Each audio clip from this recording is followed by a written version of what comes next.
அவர் கேட்குற quality quantity இதெல்லாம் அவர்கிட்ட கிடையாது. எப்பயுமே ஒரே மாதிரி தான் இருப்பார்.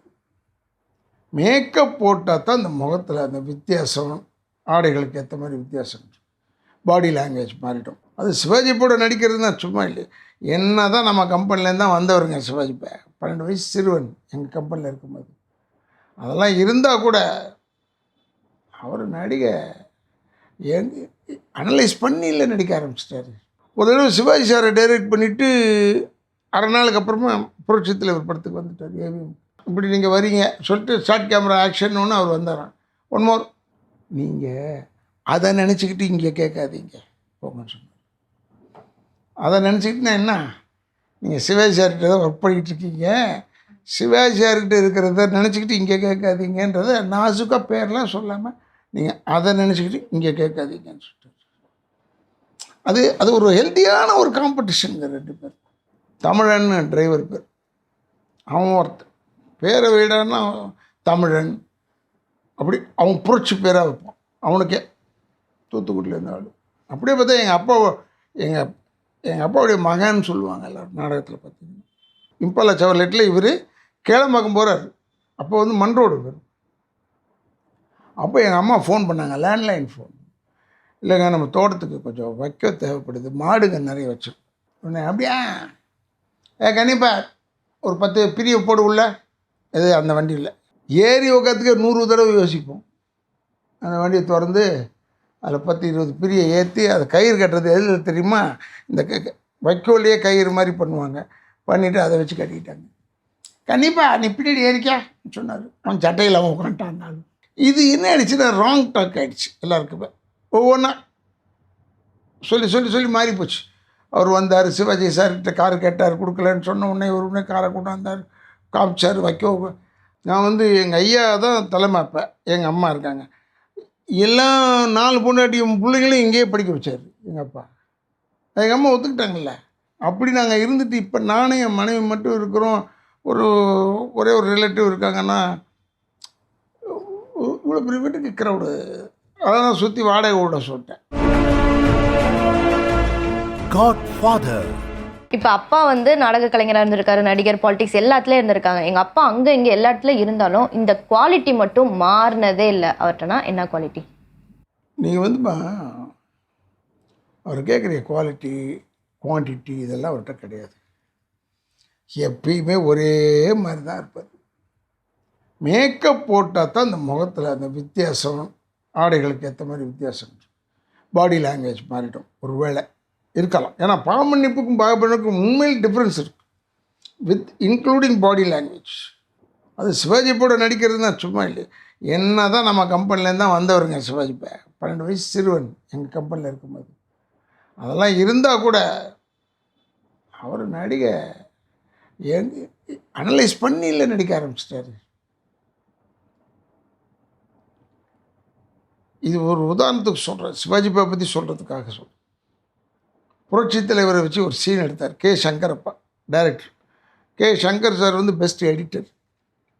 முதல்ல எடிட்டர், அப்புறமா டைரக்டர். அவர் வந்து எம்ஜிஆரையும் டைரக்ட் பண்ணுவார், சிவாஜி சாரையும் டைரக்ட் பண்ணுவார். ஒரு தடவை சிவாஜி சாரை டைரக்ட் பண்ணிவிட்டு அரை நாளுக்கு அப்புறமா புரட்சி தலைவர் படத்துக்கு வந்துட்டார். ஏவிஎம் இதில் சொல்ல கேள்வி. இப்போ இவர் வந்து இப்படி நீங்கள் வரீங்க சொல்லிட்டு ஸ்டார்ட் கேமரா ஆக்ஷன் ஒன்று அவர் வந்தாரான். ஒன் மோர் புரட்சி தலைவர்கிட்ட கேட்குறதுக்கு 100 தடவை யோசிப்பாங்கன்னு சொல்லுவாங்க. இவர் கொஞ்சம் நெருக்கம். ஒன் மோர் சொன்னோன்னே கூப்பிட்டு இருக்கீங்க, வாங்க சங்கர் சார் வாங்க. கை மேலே, அவர் சங்கர் சார் ரிலேட்டிவ், அவர் புரட்சி தலைவர். கை மேலே போட்டுக்கிட்டு, நீங்கள் அதை நினச்சிக்கிட்டு இங்கே கேட்காதீங்க போங்கன்னு சொன்னார். அதை நினச்சிக்கிட்டுனா என்ன, நீங்கள் சிவாஜி சார்கிட்ட தான் ஒர்க் பண்ணிகிட்ருக்கீங்க, சிவாஜி சார்கிட்ட இருக்கிறத நினச்சிக்கிட்டு இங்கே கேட்காதீங்கன்றதை நாசுக்காக பேர்லாம் சொல்லாமல் நீங்கள் அதை நினச்சிக்கிட்டு இங்கே கேட்காதீங்கன்னு சொல்லிட்டு அது ஒரு ஹெல்த்தியான ஒரு காம்படிஷனுங்க 2 பேர். இப்போல்லாம் அதெல்லாம் கிடையாது, எல்லாம் ஓடி போச்சு. அப்பா family life and media life ரெண்டையும் வந்து எப்படி வந்து ஹேண்டில் பண்ணாங்க? திருப்பி இதே கேட்காதம்மா. நீங்க சொல்றது புரியுது. நாங்கள் யாருமே பக்கத்தில் போய் நிற்கவே மாட்டோம். முதல்ல வேலை.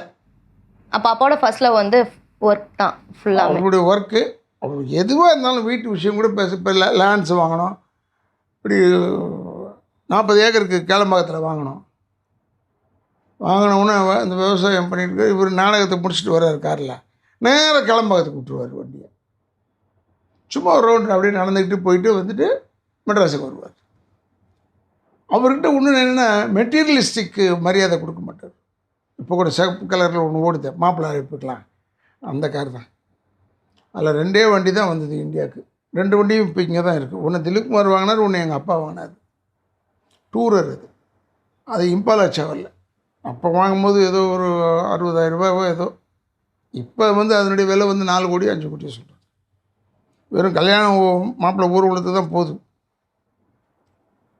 அந்த வண்டியை இவர் வாங்கிட்டு, தமிழன் டிரைவர் பேர், அவன் ஒருத்தன் பேரை விடான்னா தமிழன், அப்படி அவன் புரட்சி பேராக வைப்பான் அவனுக்கே. தூத்துக்குடியில் இருந்த ஆள். அப்படியே பார்த்தா எங்கள் அப்பாவுடைய மகன் சொல்லுவாங்க எல்லோரும் நாடகத்தில் பார்த்தீங்கன்னா. எங்கள் குடும்பத்து மேலே அவ்வளோ. ஆனால் வெறும் எங்கள் அப்பா வண்டி மட்டும்தான் ஓட்டுவார். அவர் சொன்னது தான் கார் வாங்க முடியும் வீட்டில். அம்மாட்ட போய் சொல்லுவார், அக்கா இந்த வண்டி வாங்கிக்கோங்க, இந்த வண்டி வாங்கிக்கோங்க. அவர் சொன்ன கடைசி வண்டிக்கு 8679 அம்பாசிடர். அது வரைக்கும் அவர் சொல்லி தான் வாங்கணும். அவர் என்ன செஞ்சார்னா, வந்துக்கிட்டே இருக்கும்போது இவர் இங்கேருந்து கேளம்பாக்கம் வந்துருச்சு அந்த வண்டி. சிகப்பு இம்பாலா செவர்லெட்டில் இவர் கேளம்பாக்கம் போகிறார். அப்போ மண் ரோடு வரும். அப்போ எங்கள் அம்மா ஃபோன் பண்ணாங்க, லேண்ட்லைன் ஃபோன். இல்லைங்க, நம்ம தோட்டத்துக்கு கொஞ்சம் வைக்க தேவைப்படுது, மாடுங்க நிறைய வச்சிருக்கோம், ஒரு 50-60 மாடுங்க வச்சுருக்கோம், அதனால் வைக்க தேவைப்படுது, ஒரு 4 பிரி இருந்தால் கொண்டு வாங்க. எங்கள் அம்மாவுக்கும் 4 பிரி வக்கீல் தான் அவங்களுக்கு மைண்டில் இருந்தது. இவர் போனது இம்பாலா ஷோவில். உடனே அப்படியா கண்டிப்பா ஒரு 10 பிரிவை போடு உள்ள இது அந்த வண்டியில் ஏறி உட்காந்துக்க 100 தடவை யோசிப்போம். அந்த வண்டியை திறந்து அதில் 10-20 பிரியை ஏற்றி அதை கயிறு கட்டுறது எதில் தெரியுமா, இந்த வைக்கோலையே கயிறு மாதிரி பண்ணுவாங்க. பண்ணிவிட்டு அதை வச்சு கட்டிக்கிட்டாங்க. கண்டிப்பாக நீ பின்னாடி ஏறிக்கான்னு சொன்னார். அவன் சட்டையில் அவன் உட்காந்துட்டான். அதோடு போனார் நேராக ஸ்டுடியோவில் போய் விஜயவாகினியில் தான் போய் இறங்கி இவர் போயிட்டார் ஷூட்டிங்க்கு. கண்டிப்பாக அப்படியே போய் தோட்டத்தில் போய் இறங்கினேதான்னு சொல்லிட்டு போயிட்டார். இது என்ன ஆயிடுச்சுன்னா ராங் டாக் ஆகிடுச்சு எல்லாருக்குமே. ஒவ்வொன்றா சொல்லி மாறி போச்சு. அவர் வந்தார், சிவாஜி சார்கிட்ட கார் கேட்டார், கொடுக்கலன்னு சொன்ன உடனே உடனே காரை கொண்டாந்தார், காமிச்சார் வைக்க. அவர் என்ன சொல்லுவார்னா, ஏங்க அந்த வண்டியில் போய் வைக்க ஏற்றிட்டு வந்தீங்கன்னு சொல்லியிருந்தேன். மனிதனுக்கு நமக்காக உருவாக்கப்பட்டு தான் கார். என்னடா தகுதி தானடா அது, அதுக்கு போய் மரியாதை கொடுத்துக்கிட்டு அப்படியே ஒரு சுபாவம் அது. இந்த உரை போட்டு வைக்க மாட்டார் வண்டியை. அந்த மாதிரி இன்சிடென்ட் நடந்திருக்கு அவர் லைஃப்பில். எல்லாருமே சொல்லுவாங்க, பட் வெவ்வேறையாக சொல்கிறாங்க. அதை கேட்கும் போது இல்லை என்னடா இது நம்ம இருக்கிற நம்மகிட்டே அதை கேட்டுக்கலாம். இப்போ என்னென்னா கொஸ்டின்ஸ் கேட்கும்போது நீங்கள் நிறைய அப்பாவை பற்றி சொல்லிட்டீங்க. இப்போ இந்த இடத்துல நீங்கள் தான் உங்கள் அப்பா, நான் கேட்குற கேள்விக்கு அப்பாவாக இருந்து நீங்கள் பதில் சொல்லணும். இப்போ ராதாரவி சார் கிடையாது, நீங்கள் தான் உங்கள் அப்பா, நான் கேட்குற கேள்விக்கு நீங்கள் பதில் சொல்லலாம். நீ ஏதோ என்ன ஒம்பளுக்கு எதுவுமே ஒம்பளுக்குல, பர்சனாலிட்டி ஸ்விட்ச். ஓகேவா? ஃபஸ்ட்டு கேள்வி என்னென்னா, உங்கள் பசங்கிட்ட நீங்கள் மிஸ் பண்ண மூமெண்ட். பிள்ளைங்களா அதான் பத்தாச்சு, அது பாட்டு படிக்க போகுது, அதுக்கு என்ன இருக்குது? ஓகே சார், ஃபஸ்ட்டு அப்பாவை பதில் சொல்லிட்டீங்க. இப்போ நீங்கள் என்ன மிஸ் பண்ணுவீங்க, என்ன மூமெண்ட்? டுடே இன்னைக்கு கூட நான் மிஸ்ஸிங் ஃப்ரம் மை ஃபேமிலி. ஏன்னா பெரியவன் அவன் பேக்கரி வச்சுருக்கான், அவன் பொண்டாட்டி அங்கே ஊட்டிலே இருக்காங்க, குழந்தையும் அங்கேயே படிக்குது ஊட்டியில், பேத்தியும். இந்த பக்கம் என் மக இங்கே ஒரு பெரிய பிஸ்னஸ் ஃபேமிலி உள்ள நுழைஞ்சா. வசதியான குடும்பம் தான், 2 பசங்க. நாங்கள் சாட்டர்டே ஆனால் என்ன இங்கே கூப்பிட்டு வரியான்னு கேட்குற அளவுக்கு ஆயிடுச்சு. அவங்க வேலையை அவங்க பார்க்குறாங்க, இவங்க வேலையை இவங்க பார்க்குறாங்க. ஸோ இதுதான் ஃபேமிலி போல இருக்குது. ஏன்னா நான் இருந்து வளர்ந்தது வேறு விதம். நான் எங்கள் ஐயா தான் தலைமை. அப்போ எங்கள் அம்மா இருக்காங்க, எல்லாம் 4 பொண்டாட்டியும் பிள்ளைங்களும் இங்கேயே படிக்க வச்சார் எங்கள் அப்பா. எங்கள் அம்மா ஒத்துக்கிட்டாங்கல்ல. இங்கே ஒரு பெரிய கூட்டம் இருக்குங்க. இப்போ நீங்கள் இப்போ பேட்டி எடுக்கிறீங்க பாருங்க, நல்ல காலத்தில் அதெல்லாம் அப்போ வரல, பேட்டிலாம் எடுக்க முடியாது. இந்நேரம் 2-3 உள்ள உருண்டு ஓடி வந்திருக்கோம். அதனால் அப்படி நாங்கள் இருந்துட்டு இப்போ நானும் என் மனைவி மட்டும் இருக்கிறோம். ஒரே ஒரு ரிலேட்டிவ் இருக்காங்கன்னா இவ்வளோ பெரிய வீட்டுக்கு க்ரௌடு. அதெல்லாம் சுற்றி வாடகை விட சொல்லிட்டேன். வாடகை வீட்டுக்கு அட்லீஸ்ட் வாடகை விட்டாலாவது இவ்வளோ பேர் இருக்காங்கன்னு ஒரு தைரியம் இருக்கும். பட் எங்கள் ஐயா இருக்கும்போது மொத்தமாக குடும்பமாக இருக்கும். சொல்லு. இப்போ வந்து அப்பாவா உங்களுக்கு பிடிச்ச ஃபேவரட் கோ ஆக்டர்? எங்கள் அப்பாவா சொல்லுங்க. எல்லா நடிகரும் முட்டி அடித்து நடித்தா தான் உண்டு. இப்போ சிவாஜி சார் சிவாஜி இப்போ என் கம்பெனியில் வளர்ந்ததுனால எங்கள் ஐயாவுக்கு ரொம்ப மரியாதை. புரட்சி தலைவர் பெஸ்ட்டு ஃப்ரெண்ட். ஓகே, இப்போ சாரா உங்களுக்கு பிடிச்ச ஃபேவரட் கோ ஆக்டர்? ஆர்டிஸ்ட்னு பார்த்தீங்கன்னா எனக்கு அப்படியே அந்த 3 பேர் பேட்ச் அப்படியே தூக்கணும். ஜெமினி சார், எம்ஜிஆர், சிவாஜி கணேசன். ஏன்னா உண்மையை சொல்ல போகிறேன், அவங்க படம் தான் ரொம்ப பார்ப்பேன். இப்போ விஜய் மரணத்திலிருந்து விஜயகாந்த் படம் போட்டால் உட்காந்துடுறேன். எனக்கு நான், விஜயமா, சந்திரசேகர், எஸ்எஸ் சந்திரன், பாண்டியன், தியாகு எல்லோரும் ஒரு செட்டாக இருந்ததுனால அந்த படம் பார்க்குறதுக்கு எதுக்காக அவாய்ட் பண்ணுவேன்னா,